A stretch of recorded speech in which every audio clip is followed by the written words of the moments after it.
vuelo de American Airlines 922 con destino a Miami. La tripulación para el vuelo de hoy está formada por el capitán David Kinney, quien está siendo asistido por el primer oficial Morgan Kyle. Mi nombre es Mariana Lewis y soy la coordinadora del vuelo. Si hay algo que pueda hacer para asistirlo, les pido que me lo dejen. De Santa Cruz a Miami, el tiempo de vuelo es 6 horas y 27 minutos a una altitud de 33.000 pies. En Miami en este momento el tiempo se presenta parcialmente nublado, la temperatura es de 75 grados Fahrenheit, 24 centígrados. Y ahora les pido su atención a las pantallas de video ubicadas a lo largo de la cabina para un mensaje sobre las características de seguridad. Hi, my name is Jordan Putt and I am one of the many privileged students who have been given the opportunity to go labor for God in His harvest. Right now we're traveling to Santa Cruz, Bolivia. We've still got a big journey ahead of us. In a few hours we'll be landing in Santa Cruz, and from there we'll get on a bus and travel 9 hours through the night to Trinidad, Bolivia. We're going to be pretty tired, but God's with us, and so we have nothing to fear as long as we trust completely in Him.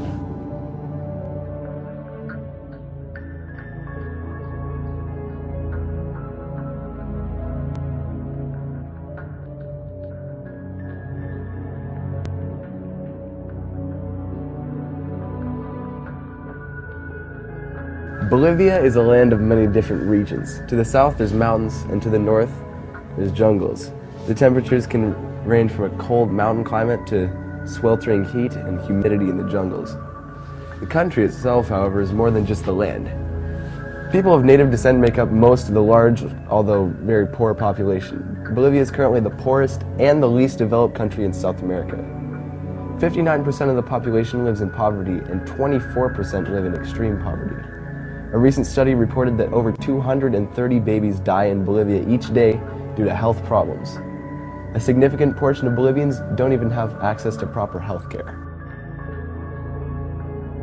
A good majority of Bolivians are Roman Catholic.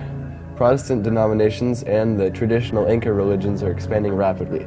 2001 survey found that 78% of the population is Roman Catholic, 16% is Protestant, and 3% represent other Christian denominations. Seventh-day Adventism represents only 0.7% of the entire populace. Weimar Academy saw a great need in Bolivia. Matthew 28 says, "Go ye therefore and teach all nations, baptizing them in the name of the Father and the Son and the Holy Spirit." So, we did.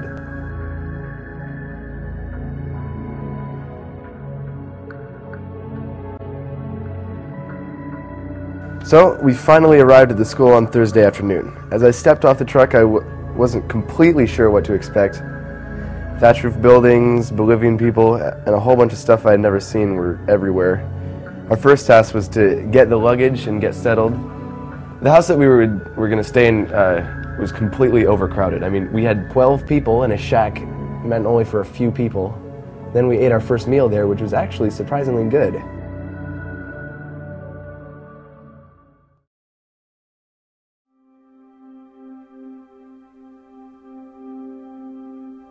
The next day, we woke up bright and early to have our time with God.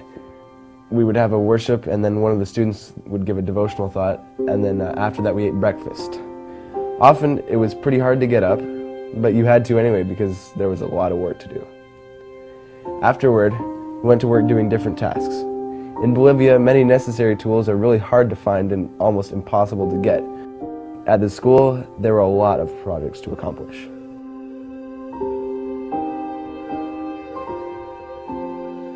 The school has a farm where they grow rice and yucca.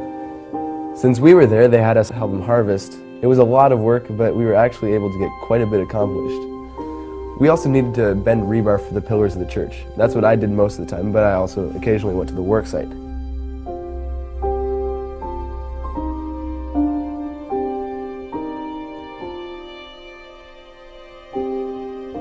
What the work site was basically just a clearing in the jungle next to the road.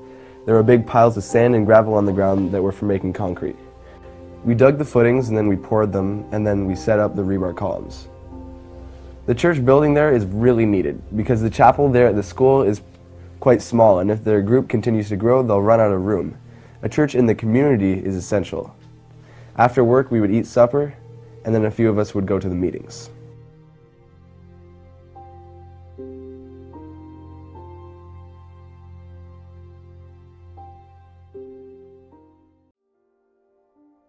At the meetings, things would begin with a song service, and then they would transition into a health talk before the main sermon. We covered a lot of health topics like charcoal, how to deal with colds or drinking water, sunlight, and many other New Start principles. Afterwards, Evan would begin the sermon. He covered topics on key Adventist doctrines like Sabbath, death, prophecies, the law, as well as salvation. Then on the last night, he preached about heaven, and at the end of his sermon, had an altar call for those interested in baptism and giving their life to Christ.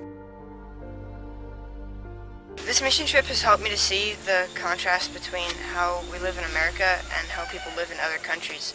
In America, we have a lot of luxuries that the people here don't have. But in America, we have a lot of things to do, places to go, and it sort of takes up our life, and the focus isn't on God. And here, I think it's really amazing that the people, they love God and they work and they get this gratitude that they take wherever they go, and everything they do, they have a passion for it. The mission trip to Bolivia has made me realize all the luxuries that we do have in the United States, because in Bolivia they don't have much. For example, like they take showers and wash their clothes in the river and don't get much to eat for every meal of the day. And when I came back to the States, it kind of made me realize, wow, we've got all of this stuff and we're still not grateful. The biggest lesson that I learned is you can't get through the day God's way without God's help and His power. And the only way you can obtain His power is by doing devotions and by a constant connection with Him. And essentially what we're doing on these mission trips is we're going into devil's territory, taking back what he thinks he owns and turning it into God's territory. So the devil will try to attack us any way possible. And if you think about it, we're going up against this very powerful force that no human or mortal power can stop except through God's power. And he attacked us quite a bit on that mission trip. I know he attacked me, and so yeah, the biggest lesson I learned is do your devotions every day, keep a constant connection with God,